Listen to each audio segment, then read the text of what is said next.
FIFA world cup 2022 का final Qatar देश में लुसैल स्टेडियम में होने वाला है। खास बात यह है कि इसका निर्माण केवल 4 सालों में ही कर दिया गया है। 80,000 दर्शकों की क्षमता वाले इस स्टेडियम को बनाने में $700 मिलियन की कीमत बताई जा रही है। यह मिडिल ईस्ट का सबसे बड़ा स्टेडियम है, लेकिन इसके बनने के पीछे की असल कहानी कुछ और ही है। एक दशक पहले कतर को यह उम्मीद थी कि एक मेगा इवेंट को होस्ट करने से पूरे विश्व पटल पर वे छा सकते हैं।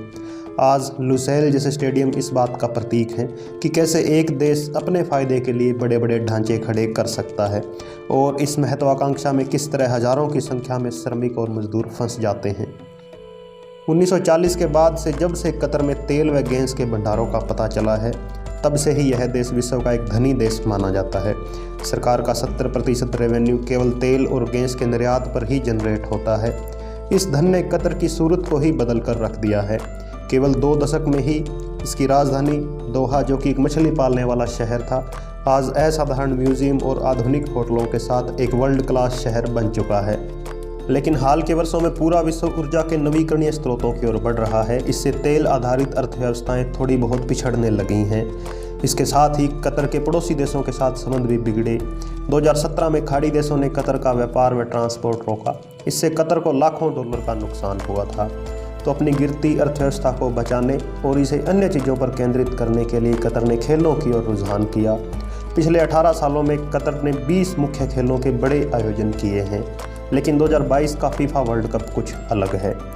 दरअसल 2010 में कतर को अधिकार मिला कि 2022 का वर्ल्ड कप कतर में आयोजित हो सकेगा। उसके बाद से कतर ने 8 स्टेडियमों का निर्माण किया है। दर्जनों 5 स्टार होटल्स, उन्हें जोड़ने वाली अनेक सड़कें, मेट्रो लाइन्स बिछाकर उनका पूरा ढांचा खड़ा कर दिया है। यहाँ तक कि एक बिल्कुल नया शहर लुसैल बसाया गया है, जिसमें golf course, marines, theme parks आदि सभी आधुनिक सुविधाएं उपलब्ध हैं। लेकिन विकास की चकाचौंध का एक दूसरा पहलू भी है। इस 1 दशक में ताबड़तोड़ विकास करने के लिए कतर निर्भर था बिल्कुल कम वेतन वाले श्रमिकों की लगातार आपूर्ति पर। ये श्रमिक उसे मिले दक्षिण एशिया और पूर्वी अफ्रीका के देशों से। 2000 के बाद से ही बहुत ज़्यादा संख्या में विदेशी लोग कतर में काम करने पहुंचे हैं। आज कतर की कुल जनसंख्या का 80% हिस्सा माइग्रेंट वर्कर्स का है।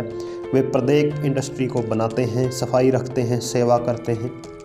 जब हम यह सोचते हैं कि प्रवासी मजदूर किस देश में जाना चाहते हैं, तो हम पाते हैं कि जो मजदूर बहुत ही कम वेतन में कार्यरत हैं, तो वे ऐसी जगह ढूंढते हैं जहां वे अपने आप को आर्थिक और सामाजिक रूप से मजबूत बना सकें। तो यह भरोसा उन्हें कतर ने दिलाया और अपने यहाँ बहुत अच्छे वेतन और अन्य सुविधाओं का वायदा किया।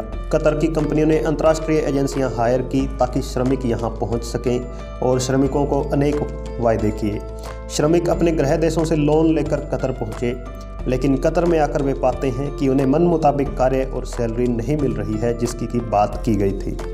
वे अपने आप को कतर के कफाला सिस्टम में फंसा हुआ पाते हैं।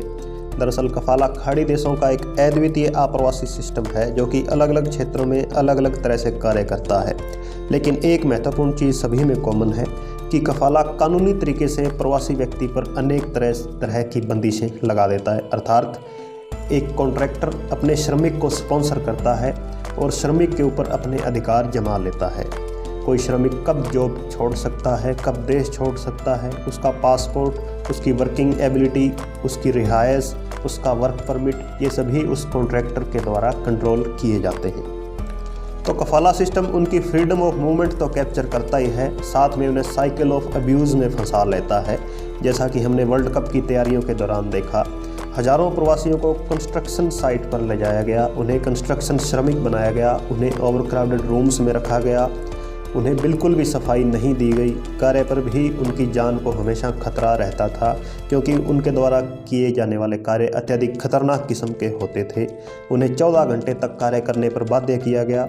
और इसी बीच दोहा के अंदर तापमान, जो कि यह तस्वीर ली गई है, यहाँ का तापमान 45 डिग्री सेल्सियस तक पहुँच चुका है। हालांकि वहाँ पर कितनी मौतें हुई इनका कोई निश्चित आंकड़ा नहीं है, क्योंकि कतर के अंदर हम लैक ऑफ ट्रांसपेरेंसी साफ देख सकते हैं। मानवाधिकार संगठनों के लगातार दबाव डालने के बाद 2017 ने कतर में इस समझौते पर हस्ताक्षर किए कि वह अपने कानून को अंतर्राष्ट्रीय श्रमिक कानून के मुताबिक बनाएगा। 2020 में कतर ने मिनिमम वेतन का भी कानून बनाया। हालांकि इसी बीच 10 साल तक उसने श्रमिकों का खूब शोषण किया।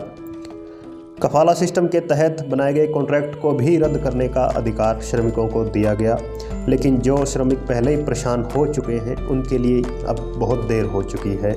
सिविल राइट्स ग्रुप्स और फुटबॉल एसोसिएशन अब रेमेडी फंड की बात कर रहे हैं ताकि इस कुचक्कर में फंस चुके श्रमिकों को कुछ आर्थिक राहत दी जा सके। कुछ टीमें हालांकि मैदान के अंदर भी विरोध जता रही हैं। लाखों फुटबॉल फैंस हालांकि अपनी पसंद की टीम को चीयर कर रहे हैं।